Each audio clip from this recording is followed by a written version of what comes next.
From Creamer Media in Johannesburg, this is the Real Economy Report. South African industrial and mining group Eqstra is sponsoring the Flying Lions aerobatic team. Keith Campbell reports. Eqstra CEO Walter Hill explained that it is doing so in order to promote interest in technical education and training among young people. The Flying Lions are equipped with 70-year-old North American Havard piston-engined training aircraft.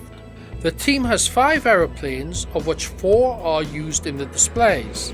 Team leader and aerobatic number 2 pilot Arnie Meneghelli explains the role of the team. From our point of view, the sponsor gets a huge punt out of what we do. We obviously fly all over the country. We also fly at various events, which is like Reach for a Dream. We have a day for Reach for a Dream where we flip about 60 to 70 children that are in that sphere of life.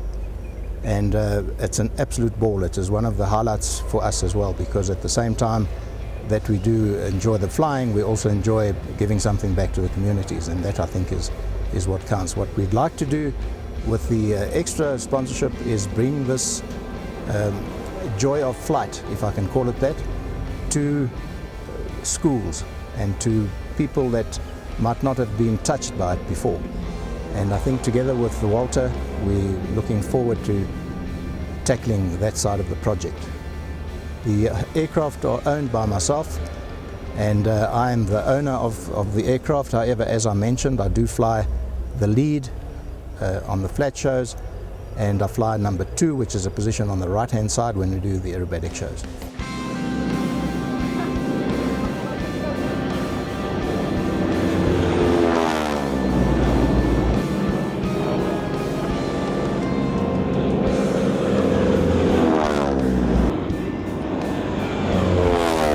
We have about 11 to 12 pilots in total that we use, and that is, it's always a 4-ship, so there's 4 of us flying at any one time, and then we use ferry pilots to bring the aircraft to the various positions that we fly in. It could be Middelburg, it could be Virginia, it could be Cape Town, it could be Port Elizabeth, wherever. So it's quite a large team in that sense, and there's a lot of expertise. Most of the guys that fly with us are all SAA pilots. So, and most of the guys have got many hours on Harvards, which obviously they were in the SAF before, South African Air Force, and since then have been with South African Airways. And some of the guys have got 20-odd thousand hours. I think out of all the chaps, I'm the one with the lowest amount of hours. I've got 5,000 hours through commercial flying, and of course the aerobatic side, which I've been doing for the last 15 years. Other news making headlines this week: a new DRC airline will take to the skies next month. The state is unable to ensure the implementation of its development plan alone, and Philips launches an energy-efficient lighting company.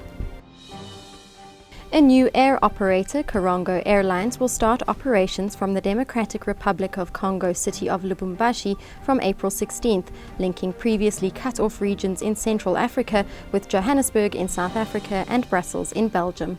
Well, I think that we are unique in the sense that we have a very good positioning. We are positioned in Lubumbashi, that is the same distance to Kinshasa and to Joburg. So we are positioned in the mining-rich province of DRC, so that's quite an important economical center. So based on that, there is a lot of traffic potential out of Lubumbashi as the number 2 city in DRC, to the region, to the neighboring countries, and to other major cities in DRC. The biggest challenge that could hinder the success of the National Planning Commission's National Development Plan is implementation, with Chamber of Mines CEO Becky Sabia saying that government has been standing in the way in areas where employment can be created. There needs to be a paradigm shift of saying the role of the government is to create an environment which enables the private sector in the main to create jobs. And 2, so long as there are some ideologies which are going to be superimposed on that, it becomes a problem. And so we find that even those areas where jobs can be created are not, because the government literally is standing in the way.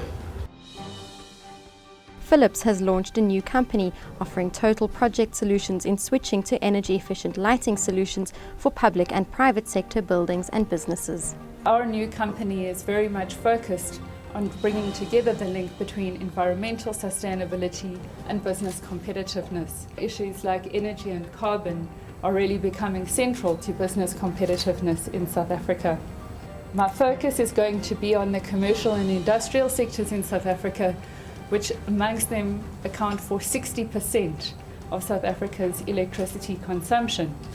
Of course, energy efficiency in these sectors has never enjoyed as much attention as it has in the last 5 years as an energy crisis unfolds around us. That's Creamer Media's Real Economy Report. Join us again next week for more news and insight into South Africa's real economy.